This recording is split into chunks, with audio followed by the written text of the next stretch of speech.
obviously we've had the Rochdale report come out today into the Rochdale grooming gang. We've had one for Rotherham, Telford, Manchester, Oldham, Huddersfield, Oxford, all through the towns and cities. This has been happening all, and this Rochdale inquiry has come out today. Now, what I want to talk about here is the BBC, right, and how they keep labelling these gangs as Asian gangs for some reason. Now, so what they're basically doing here when they do this, they are labelling all Asian people with the same brush, which could include Chinese, can include Sikhs, Hindus, which is not true. These communities have come to the UK and they've simulated, they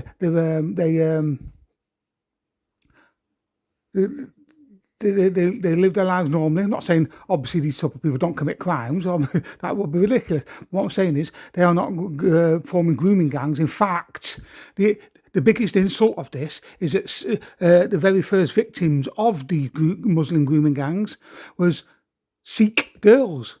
And the Sikh Awareness Society, the SAS, formed an organisation to help make their girls aware of these Muslim men using what was referred to as the lover boy method in order to groom their girls. So let's listen to this and I will tell you what I think. This is absolutely ridiculous. A review has found that vulnerable young girls were left at the mercy of grooming gangs in Greater Manchester for years because police and council officials ignored the warnings. The report, which covers almost a decade from 2004, sets out a series of botched investigations by Greater Manchester Police. It also highlights an apparent indifference to the plight of hundreds of mainly white girls from poor backgrounds identified as potential victims of abuse in Rochdale by Asian men. The police and the council officials... Asian men. Why will they not say what it is? Why will they not say it's predominantly Pakistani Muslim men? Why will they not say what Ella Ill, one of the victims of these grooming gangs, said the motivations of these men were? Her lack of faith, her lack of religious faith, the fact she's white trash, the fact that she doesn't dress appropriately and she's not at home. That's what they said to her. Why won't they tell it? Why won't they report it? Why are they saying Asian men? The BBC, who claim to be, if any white person was to say all Muslims, if Tommy Robinson, for example, was to say all Muslims, he would be rightly deemed as labelling all Muslims on the same bush, which he doesn't. However, the BBC keep saying Asian men. Well, why? I mean, Asian men can be Chinese, Japanese, Hindu, Sikh. Okay, and again, the Sikh community were victims. I've apologised. Danny Savage reports. Rochdale, a town with the wrong sort of reputation. Hurry up, Zoe. TV dramas were made about the sexual exploitation of children here by men police were told were of Pakistani and Afghan heritage. Who's that? Tarek and his boyfriend. So they mention it there, right? They mention it there, which is that's correct. Okay, that is correct. So then you have to look as to why. What is it about that specific community? Not all of them, obviously, because I will want to point out that Majid Nawaz has spoken out against this. Many other people from this community have spoken out against this. I want to talk about the fact that the chief prosecutor, Nazir Afsil, is from that community. So obviously not them all, but what is it that means it's predominantly, and it wasn't all Pakistani men, by the way, but they were all Muslims. That is predominantly all from radical Islamic countries, okay, where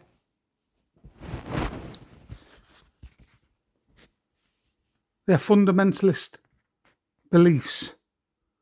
Okay, you only have to look at Boko Haram, you only have to look at Islamic State, you have to look at Al Qaeda, all operate around these areas, and understand how they treat women, okay?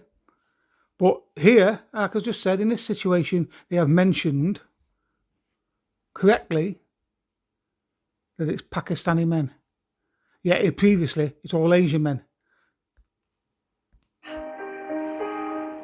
Then, a 2017 BBC documentary triggered today's report. There was absolutely no getting away from the fact that the victims were young white children and that the offenders were older Pakistani men. And this was today's. And again, well, why are they not mentioning the Sikh community in this who were victims? Okay?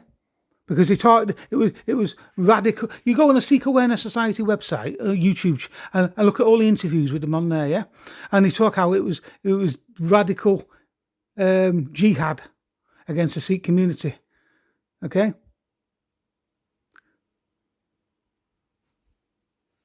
And that went back far as the 70s and 80s.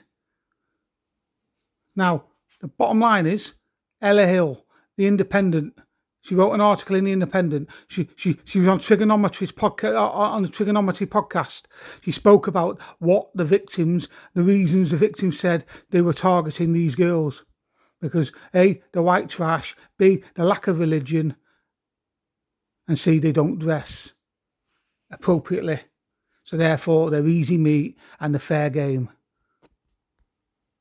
Conclusion. We have found compelling evidence that there was widespread, organised sexual exploitation of children within Rochdale from at least 2004 onwards. 27 towns and cities: Telford, Rotherham, Oldham, Oxford, Manchester. The list goes on. Disruptive or investigative action was taken to tackle these very dangerous individuals, and children were left to be abused by them and subsequently by their associates. Andrea, not her real name, was exploited in the area from the age of 11. She was in care at the time. Nobody has ever been prosecuted for the abuse she suffered.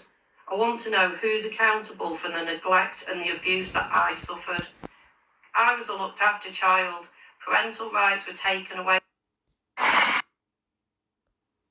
So somebody has parental rights for me.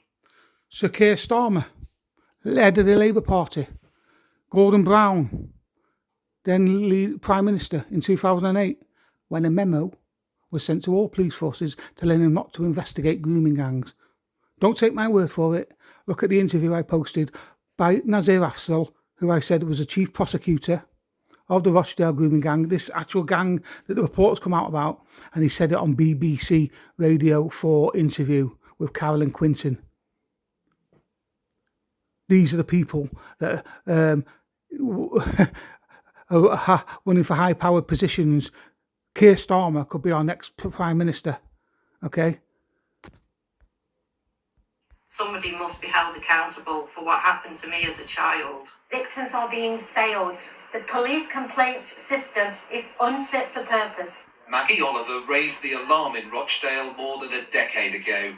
She quit as a police officer to publicly reveal the extent of police failings. Failings, she says, continue today. The system doesn't want to hear the message that things are no better.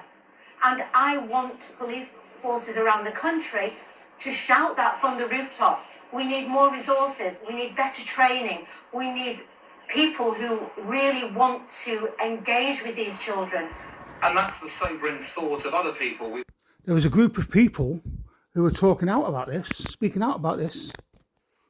Citizens, and they were labelled far-right extremists, and laughed off Jeremy Paxman, the leader of this group, who I'm not going to name, we all know who he is, was on Jeremy Paxman in 2011 talking about gangs of these men targeting girls throughout the country, and he was laughed at and mocked and deemed a far-right maniac. Yet you trust the police, you know? Also spoken to today, child sexual exploitation may now be more of a priority for the authorities, but it would be naive to think that it isn't happening anymore. But police say such a failure on such a scale could never happen again here. I know in the past 18 months since I've managed this team that when we have had reports of victims or potential victims of exploitation, we've moved rapidly to arrest perpetrators. A weary health worker who helped victims had this response. I can't applaud the fact that services are better now, because so they should be. Many of those responsible for abuse in Rochdale were never charged. Police say that could change. There's still hurt and a huge feeling of injustice for too many people in this Pennine town. Well, I guess that's white privilege, isn't it? Yeah? The white privilege helped justice here. Yeah. Now, today was part 3 of a 4-part review into child sexual exploitation in Greater Manchester. So far, they've all been backward-looking, but part 4, out later this year, will look to the future and try and outline just how safe children are from these sorts of risks in the Greater Manchester area and what could be done to reassure people about it. One other important point is that the whistleblowers, the canaries in the mine, if you like, Maggie Oliver and Sarah Robotham, cleared, vindicated, praised for speaking truth to power at the time all those years ago and getting an awful lot of criticism when they did so. They've been vindicated for doing the right thing. Sophie. Danny, thank you. The top flight clubs. So, again, the BBC are labelling a community of people, Asian people, with tarnishing them with the same brush, when the facts themselves in their own video shows it isn't. So they need to stop using the term Asian men, because it's not Asian men. And are they doing it deliberately? Cheers, guys. Let me know what you think. Love you all. Stay safe.